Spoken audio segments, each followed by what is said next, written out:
be mentioned is, who is not here, is his better half, his partner in crime, his wife of many, many years. They've done nothing professionally apart.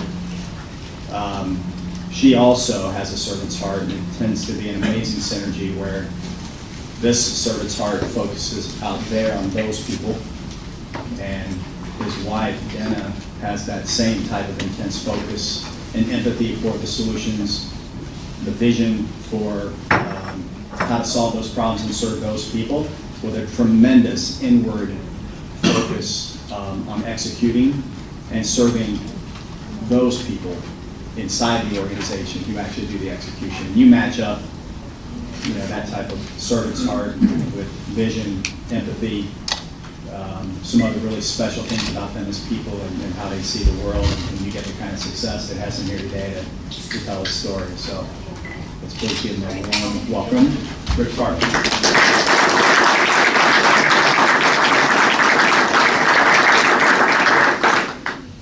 All right, I'm sure all these speakers say, well, I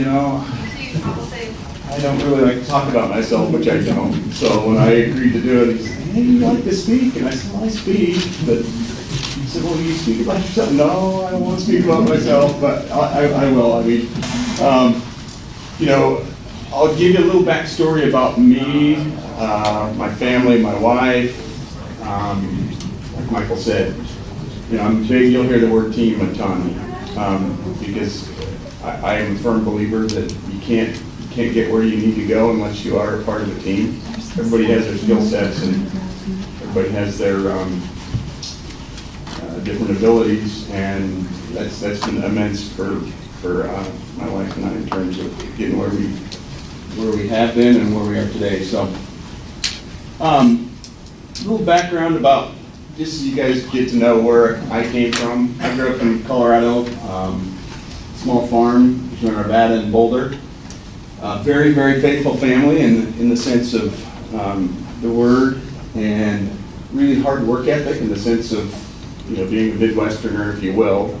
Colorado's the West, but and growing up on a farm, work ethic was always something that was instilled both in my wife, she's from Nebraska, and myself, and that's really paid off well in our past, and hopefully it'll pay off in our future.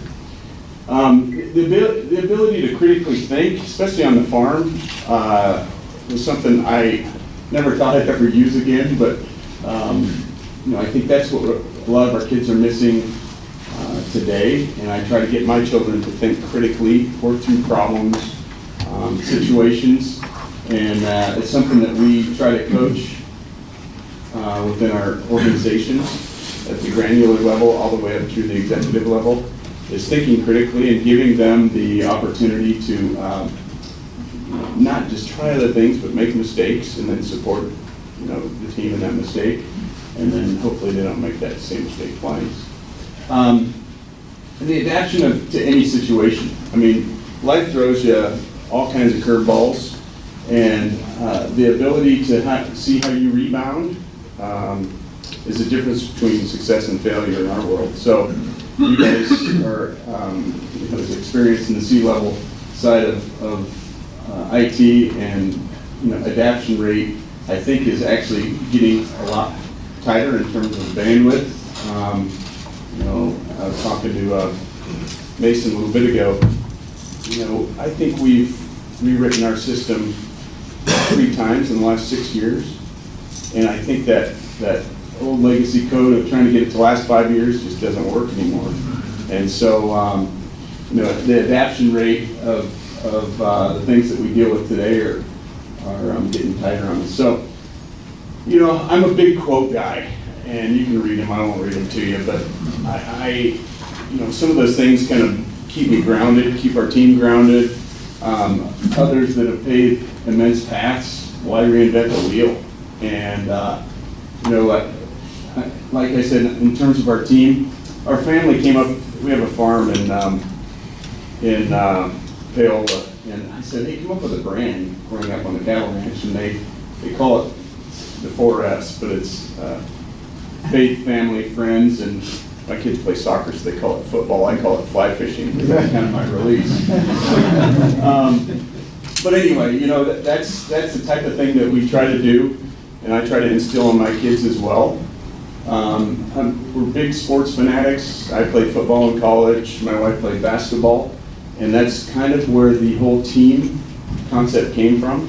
And what we've tried to do since we graduated from college, we've worked together for 27 years.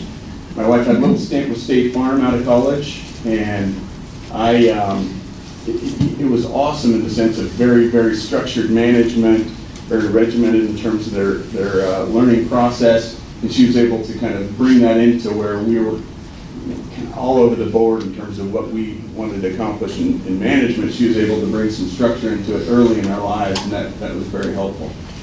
So, you know, we're big proponents of,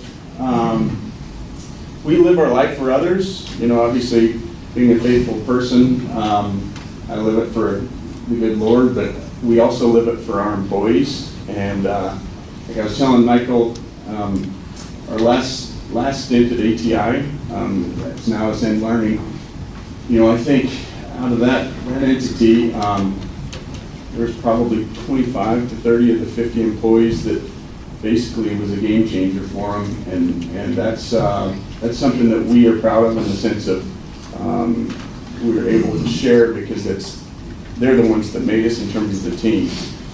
So, you know, again, we do share our lives for others, and I think as a team, everybody gives up something at some time, and it usually, you know, creates an opportunity for the future when you do that.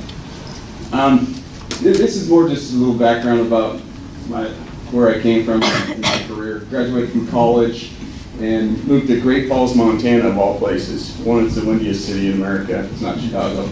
Two, it's probably the coldest. I ran some retail stores for my uncle and my dad. Quickly realized this isn't my skill set. I was a marketing major. I graduated from a small school in Nebraska called Doane College. My wife, that's where I met my wife. I took from the retail setting and I said, you know what? There's so many customers that come in here and only spend $10. There's got to be a better way. And so I started brokering food they're called Hutterites. They're similar to Amish folks. They're Montana, North Dakota, Canada, and they would buy unbelievable quantities of bulk food. And I thought, I'm going to shut the doors in terms of this retail thing, and actually I let my cousin do it. And I'm going to go to the food brokerage side where I can get, you know, higher tickets in terms of what we're doing. And that was kind of a good segue into the insurance world, and that was where the technology in my world really started. We started a crop insurance company, and I was just an agent with another gentleman in Great Falls, and we really noticed the inability for others to process their underwriting of the policies as well as claims. And just being out of college, my partner was 13 years older than I was. I said, there's a better way. There's got to be a better way. Well, we started out with an IBM System 36 and wrote about $500,000 of the premium in 1988, and we took it public and sold it in 1996 to Fireman's Fund, and we wrote about $750 million in premium.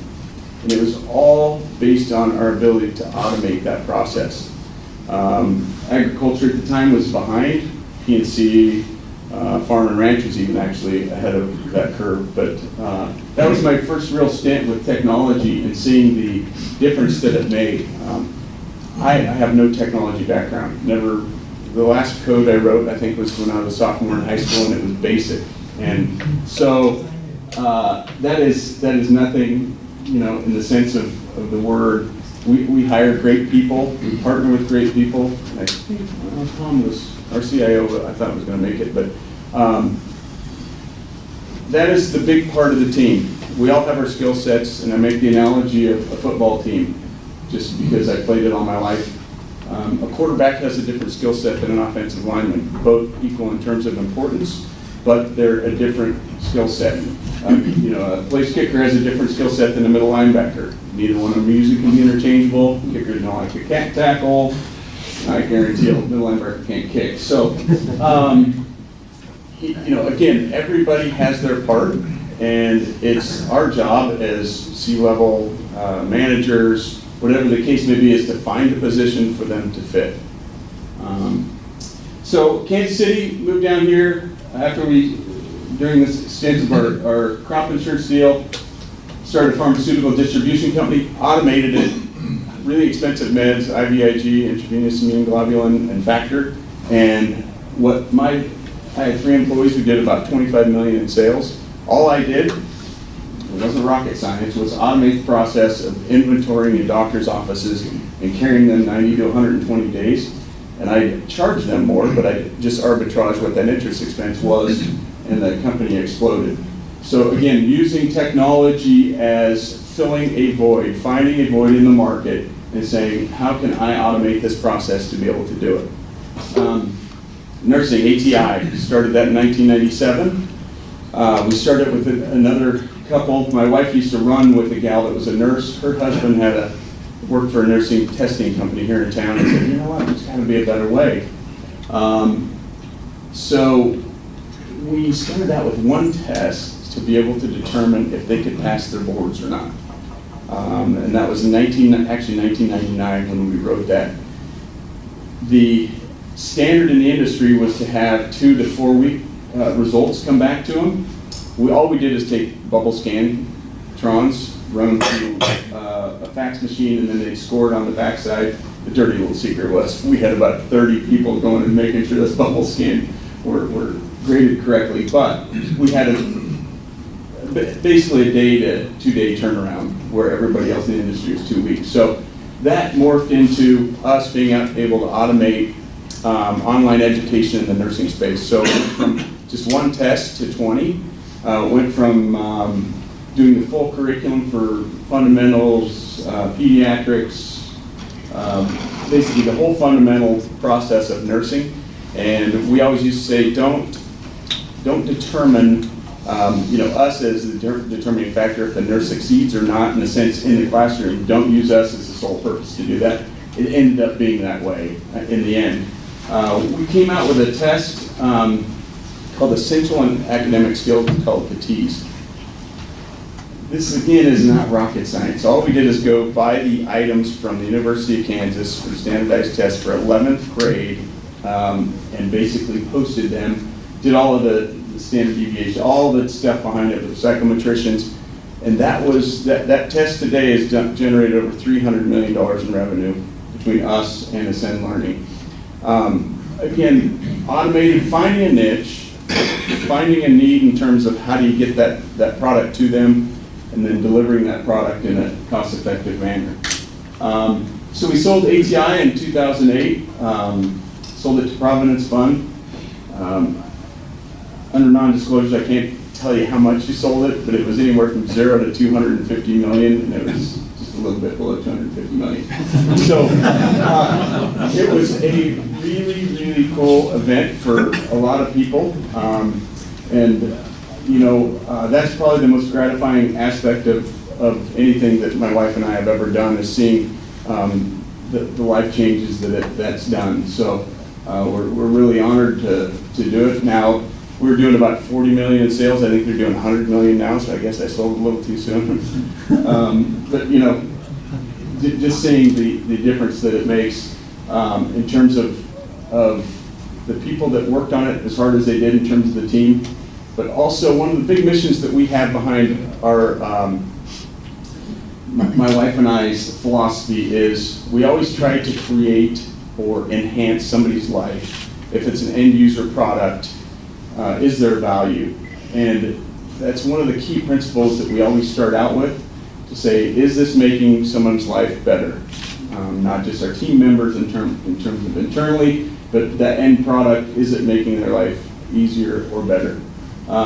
So we started kind of a philanthropic endeavor called My Catholic Faith Delivered. My kids have always been raised Catholic. I was raised Episcopal, converted in 2006. That was our little give back to say, you know what, thank you. These are not our gifts, they're the good Lord's, and it's to be stewards to that. That was what we felt called to do. We're now over 300,000 people in 150 countries, with My Catholic Faith Delivered, and filling a void, we basically automated catechism for the Catholic Church around the world. So that platform has many different applications now. It's grown into a online education product that is used by eBay, Garmin, all came out of the Catholic faith side of the house. And we just released our big kind of major product in January, and we're in scramble mode. I've been talking to Michael, like, we have got to find great, talented team members in the community, so. And it's tough, and this market is very, very hard to find, high quality folks that have a passion for what we do too. And so, again, if they're out there, I'd love to chat with you. Our mission statement, basically talks a little bit about, making others, lives better, and to provide a simple solution for complex issues to maximize sustainable long-term value for our clients, not us, for our clients, meaning it's got to make a difference to them. Obviously, when you're creating long-term value for your clients, you're obviously creating long-term value for yourselves. And we do take pride in challenging conventional thinking and influencing courageous change. We are all about change. I think that's a word that we will increasingly see because of the rapid change in technology today. Change and agile thinking is it's not going away. These are just little things, this blew me away. Average smartphone owner uses it 150 times a day. I probably use it 600. But, some of these stats that fly out of here, I kind of chuckle at. But, our kids, as well as, I've got a 22-year-old down to a 9-year-old, they are at a higher adoption rate in terms of what they do than I can even imagine. And we use this slide a lot to talk about what we do. And I'll let you guys read a little bit, but on the left-hand side is digital immigrants. I'm a digital immigrant. I assume a lot of you in the room are digital immigrants. And digital natives are obviously some of the younger folks in terms of their learning style. I used to read a book, and that was my slow release of information in my brain, single process, single task. I cannot believe my son can have headphones in, have a laptop going, wheeling away on his iPhone, and gain any knowledge or retention of information. But you quiz them on it, and they'll wheel it right off. So we were involved in how we started My Catholic Faith Delivered. A school called St. James Academy had all laptops when they started out in 2006. They had a lot of tough changes in the sense of how can these kids be looking at their screen, listening to the teacher talk in the front and doing research while they're doing it. I mean, it was a really tough situation to try to get through to see if that first year it would work, and it paid off immense dividends. Now you see all kinds of institutions. My kids go to Aquinas and Ascension, and the change that's occurred in terms of just some of the technology that's come along is unbelievable with our kids. So, learning is relevant. It's instant. They want to be fed in small, bite-sized chunks, and they need rapid change. They need rapid results. Getting your test back at the end of the day or 2 weeks from today doesn't work anymore. They want to know, did I get my badge right now? And the more we kind of know and see that, I think the better off we'll be in the technology space, in the things that we're doing. These are more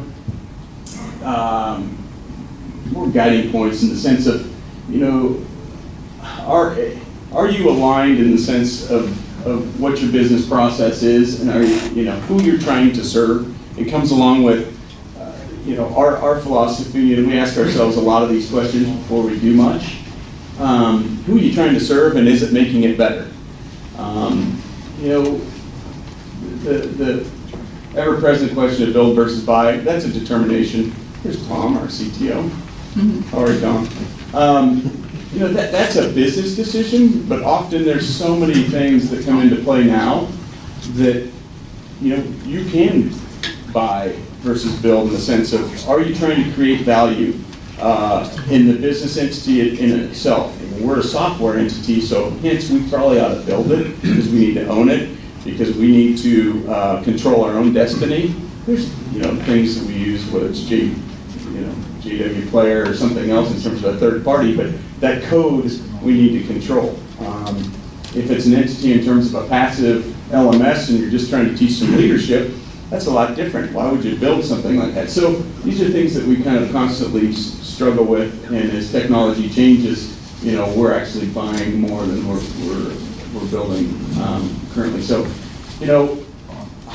this is probably one of the bigger hurdles that we see in the programming aspect of it. You build unbelievably talented, great products, but the UI is what the user experience sees. And if that isn't crisp, and I call it the big red button, intuitive enough, I don't care how good a product it is. And I think there's a big void in that, and my wife is unbelievable at bringing everybody back to the forefront, saying, you know what, this is awesome, but if I can't use it, what good is it? We can't sell it. So, keeping that mindset in front too, and listening to the folks out there in the field is very valuable.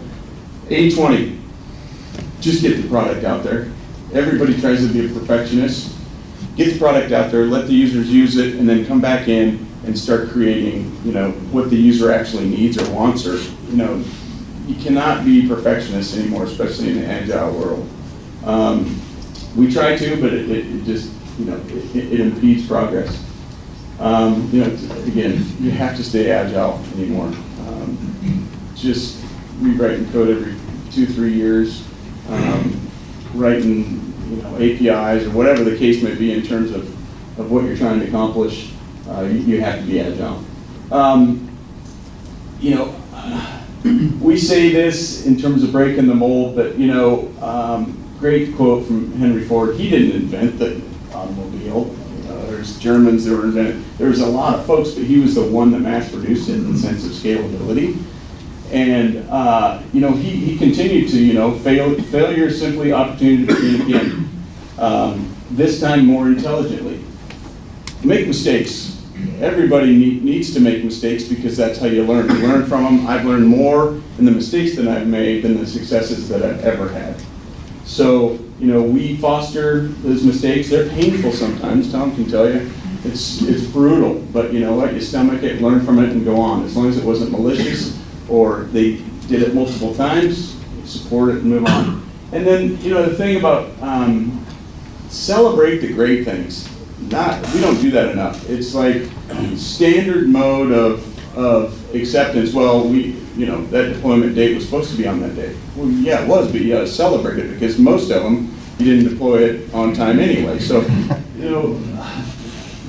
celebrate the great things, and that goes a long way, especially when they're 18-hour days and things are collapsing, and they remember those things.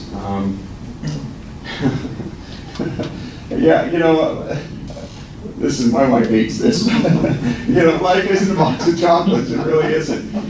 This right here is one of the biggest things I tell our employees of never burn a bridge. This is a small community. IT in the world is a small community. What goes around comes around. And a good example of one of the companies, University of Phoenix and Summit Partners, were in the last bidding process before we sold ATI with Providence Fund. That has swung full circle on us in terms of who those people and how we treated them. We could have been jerks and said, no, you don't give us enough money, or whatever. We were actually better probably to the ones that didn't get to acquire us than the ones that actually did, and that's not true, but it is. So you absolutely never know who's going to be your next partner, especially in the rapid change of IT today. Don't ever burn a bridge. Whether it's all the way down to the receptionist, this phrase again, like my wife's like, you can't share that out loud. I can't.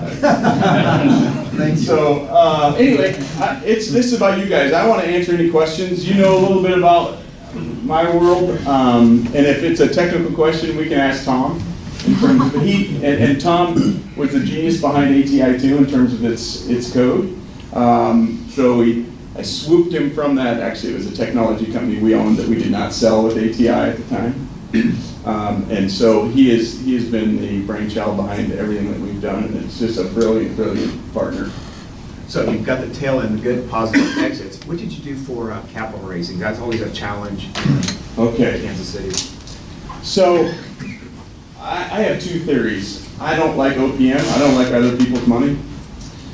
But in the sense of what it is today, you don't have a choice. So I'm always about friends and family in the prototype stage. Once the model is semi-proven, if you will, there's a ton of avenues. There's a ton of angels. It's all about crafting your story. So Kansas City's actually changed a lot in the last 5 years. You know, you got Flyover, you got Drown, there's a multitude of incubators here in town. And it's more about they're betting on you than they're betting on the concept. I'd say it's almost 70-30. Do you have the background, and you know, obviously you have to have a good product, but you know, they're really betting on the team than most things now, because it's tough in terms of execution. Yeah. On the luxury on that capital from your previous sales, your own money, Uh-huh. I'm assuming you were quote unquote pretty girl at the prom when you went to investors, because if they said they wanted 40-80% of your business, you would say go down sand. I mean, what did you run into from that standpoint? Well, we didn't raise any money at ATI, but that's not very typical either. The reason we didn't have to was the crossover of the nursing shortage happened right when we were coming out with a lot of the products that we were.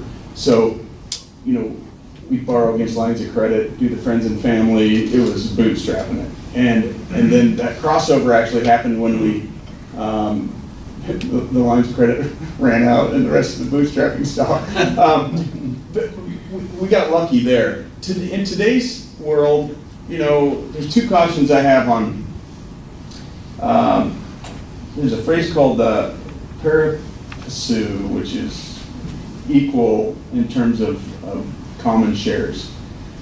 If you go, there's enough VCs in town and around Chicago. Those guys are coming in here. We get calls all the time, especially in the CM accolades that you get, whether it's Stevie Awards or any awards that you get. People are mining those awards because they want to find the next Google. They want to find the next whatever. The key to, I call it vulture capital, and I've been on both sides of this, is being able to say no. But you're able to say no because you've got enough in the hopper that want to say yes. So, you know, it's a lot different than it was 5 years ago in town. And I think just as a full circle, there's a lot of cash sitting on the sidelines ready to deploy in technology right now. So, you know, the days of we're going to take over and squeeze you out, the word travels fast, and those guys usually don't last very well, you know, anymore. So, but yeah, you obviously got to have good attorneys, and there's great attorneys in town that will coach you through some of that. Yeah. So what it sounded like, as you saw opportunities, just you thought about the things that came in front of you. Correct. What do you think, or why do you think? It seems that's probably available to everyone. It's just whether everybody's paying attention. Yep, it's your mindset in terms of, is there a problem that I know I can solve? Is there and it's usually the one that's sitting right on the end of your nose, and you think, oh, somebody else has thought of that. It's not. I mean, it's, you know, just like in the testing world. Well, darn, we can solve that realm. If they're sending the test back FedEx and people are hand scoring them, you know, the bubble scan sheet's been around since I was in grade school. Let's try that. I mean, that's basically, you know, we're solving a problem that we knew we could do technology-wise. Same thing in the crop insurance world. There's other products out there where there's P&C and life and health and everything else. We just applied to a market that hadn't matured enough to be able to do that. you know. I guess as a follow-up, it doesn't seem like you went seeking what problems can we go solve. It's like, what problems did just come to you? Well, it What's was the like, balance of seeking versus? I grew up on a farm, so I knew a little bit about crop insurance, but I was doing food brokerage, and then I saw that kind of need. My next door neighbor was a pharmaceutical rep, and he kept talking about how hard it was to stop these doctors because they didn't get their insurance reimbursements quick enough. And I'm thinking, really? Well, if we did X, Y, and Z, so it was a lot of due diligence on asking the right questions. And I probably passed on 500 deals in my life to find the few that actually panned out, and not every one of them are sweet. A lot of them are, you start peeling back the layers of an onion, it's still an onion. So, I would say more due diligence in the sense of if it hits the radar, just like if you'd have bought Walmart stock when it first came out, because you go there every day or every other day or whatever the case may be, it's usually a good investment to have. It's that same type of theory in the sense of if you're thinking, here's a problem that exists, can I solve it with the skill set that I have or our team has?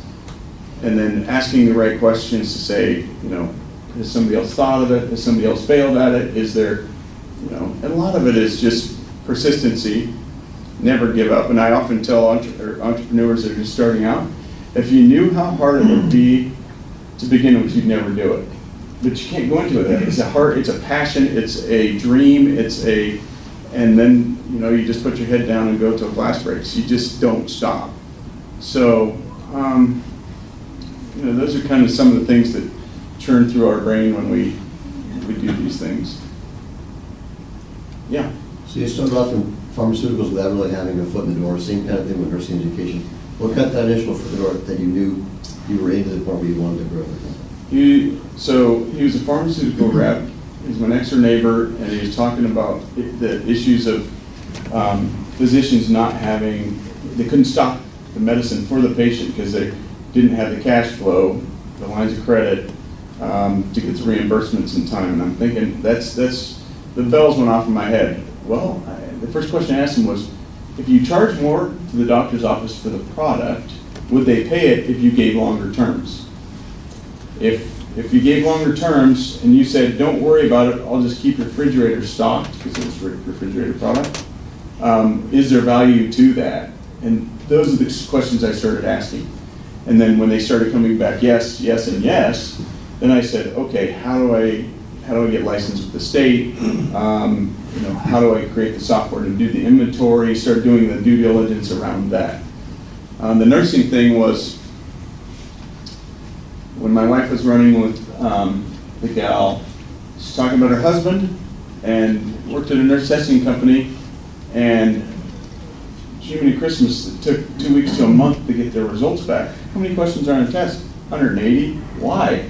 Is it essay? No. Multiple choice.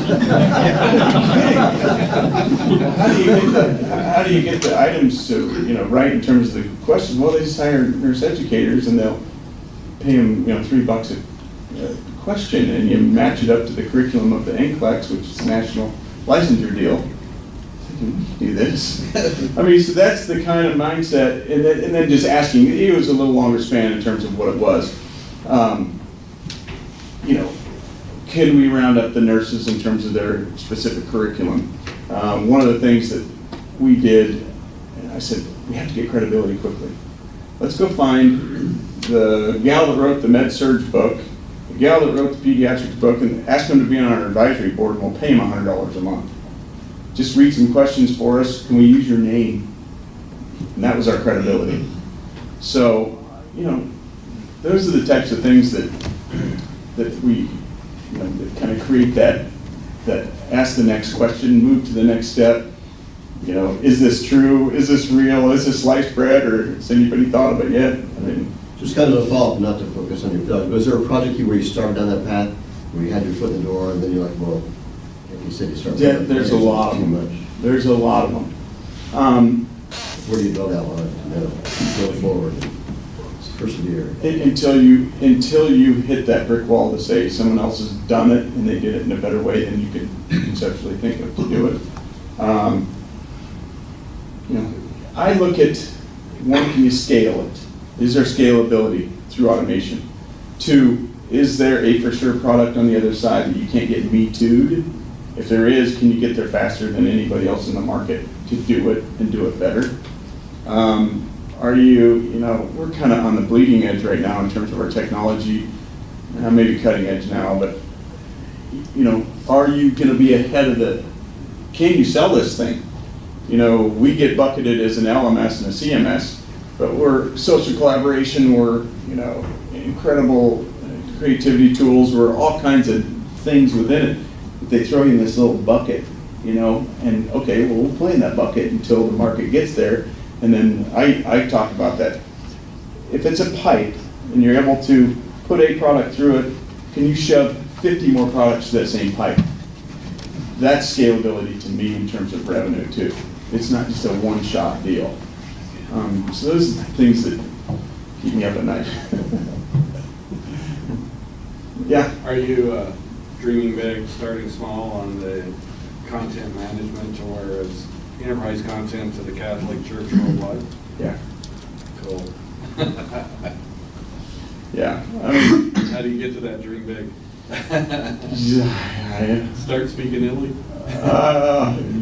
Yeah, I mean, in our system, we can do it in multi-language and stuff like that. Yeah, my mind's churning all the time in the sense of, you know, oftentimes, you know, my wife, Tom even thinks I'm crazy sometimes, but my wife really thinks I'm crazy, and we've been married 27 years. You know, I don't think inside the box. I'm a really outside the box guy, and a lot of it is just noise in the sense of you know, you kind of have to refine, just like asking all those right questions in terms of what that market is, narrowing it down to say, you know, how big is big enough. We say we want to dominate the world in terms of the religious side of it. Not in a bad way, but in a good way, because, you know, we want to change, you know, millions of souls one soul at a time. But, you know, how do you get to that millions of souls, but at one part at a time? Well, it's through automation and scalability and things like that. So There's nothing wrong with being the iPhone of the Catholic religion. yeah, we're on that too. Yeah. When you're starting a new endeavor, how do you put together your core team? What are you looking for? That's a big question. You know, there's only a few Toms out there, and I mean, you're room full of it. I'm a big guy about integrity. I'm a big guy about work ethic. You know, it's all in the feel in terms of who that person is. Obviously, if you have history with them, it's pretty easy. But you know, I love grounded people, and we've had great success with those types of folks. We've had so many highly educated idiots. You know, Harvard MBAs, which have been, you know, doctorates in psychology. We've had them all. I'm not putting them in the bucket of saying education isn't unbelievable, but they have to be a great person too. You know, we've had a wonderful blend of, you know, Yale grads that are Stanford MBA that are the most humble people in the world. You never know that they went to either one of those entities or institutions. So, you know, it's all about kind of good, grounded Midwestern folks like us. You know, I mean, that's the toughest part probably. But once you get one, you keep them. I mean, you know, we've been basically a team for 12, 13 years. It's been a while. Yeah. Yeah. Both his boys work for us. Nepotism, that's the best employees you can ever have. They put more pressure on each other than you'll ever put on. Friends, hire them all. Meaning, you know, your great employees will vet somebody a lot harder than you ever will. And obviously, if they know them, know their work ethic, know their, we're firm believers in that. I mean, ATI, we're full of family members and friends, and we're just unbelievable. So, character, great character usually outweighs any. What he's not telling you is that everybody that's worked for him in the past wants to work for him again. They call up all the time, wherever they're at, and we get a lot of, repeat customers, if you will, from We do get employees. It was tough for about 5 years because they couldn't come work for us because we're non-competes. But no, we do. But my wife and Tom, they create unbelievable cultures. And a lot of it, I think, is letting them make mistakes and then supporting them when they do. And then celebrating the wins when you got them. We're all people. We all make mistakes, and if they aren't the right fit, help them transition out of it in a good way. We've had a few that haven't worked, but we help them transition. There's a place for everybody. Sometimes it's just not with your team.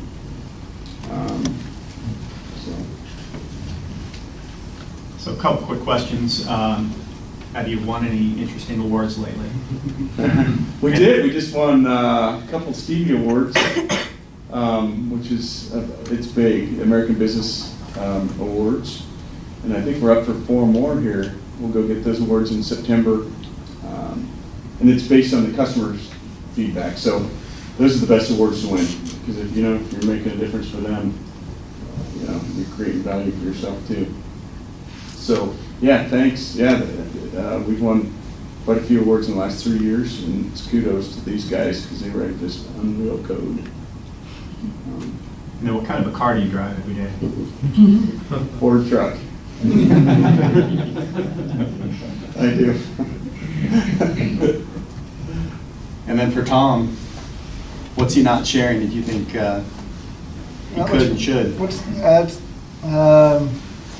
I've never worked a better place, okay?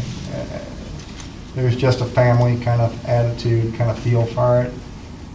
Rich will tell you that he's good at selling stuff and cleaning toilets. I mean, so he goes and announces that all My the skill set, time. I can sell stuff and I clean toilets. Just really down to earth, and if you understand and have, I'm sure he's only told you a part of all the successful ventures he's been in. Him and Den are an amazing team. They have different strengths in different areas, and it's a really good blend, and they just like the people that work for them. And it makes all the difference in the world. Healthy work environment. Thanks, Tom. So any other questions? Yep. What would you do differently if you had to do everything over? Wow. Do a lot of things different, but I had a little more work balance in my early years. I think I, was on that treadmill pretty hard and you just running next to the guy next to you and not really stopping to think about and ask the right questions. I'd probably do something different in that area. I think there's a good balance. I've made some investments that, I didn't ask the right questions. Thought, I'm a very trusting person. And that's a blessing and a curse because there's people out there that don't really care, and I'm not good at vetting them. My wife's great at it. And sometimes I don't listen to her enough. So probably a little better balance there. Good question.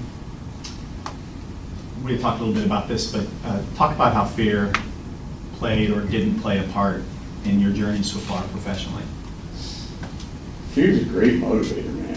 Failure is a great motivator. Fear of failure. But, I would say faith mitigates that fear pretty well. And it's not for everybody, but, to be honest, a lot of the successful people that I've been involved with, when there is a faith feature within it, whoever you're faithful to, mitigates that fear in a great, when you're in the trenches. So, I credit the good Lord for everything I've done, so, good question. Yep. You've built and sold several. This one seems awfully close to your core and your passion. Do you ever envision yourself selling what you're creating now? Good question. Here's the philosophy that we always go in at is, we build them to last forever.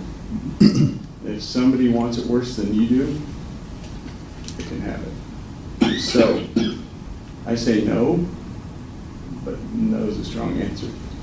I mean, just like ATI,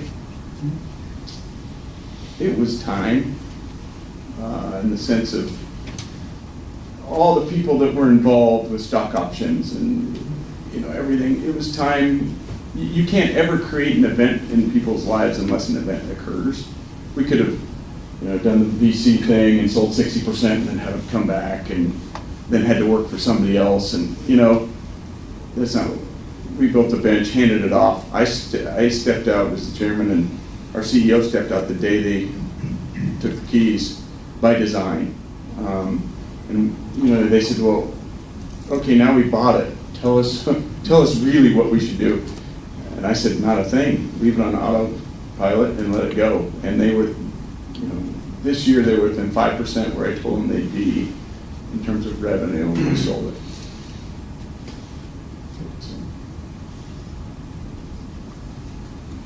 Any other questions? Yep. Best fly fishing stream you've got? The Madison, Montana. Yeah. Not the Pan. What's that? No.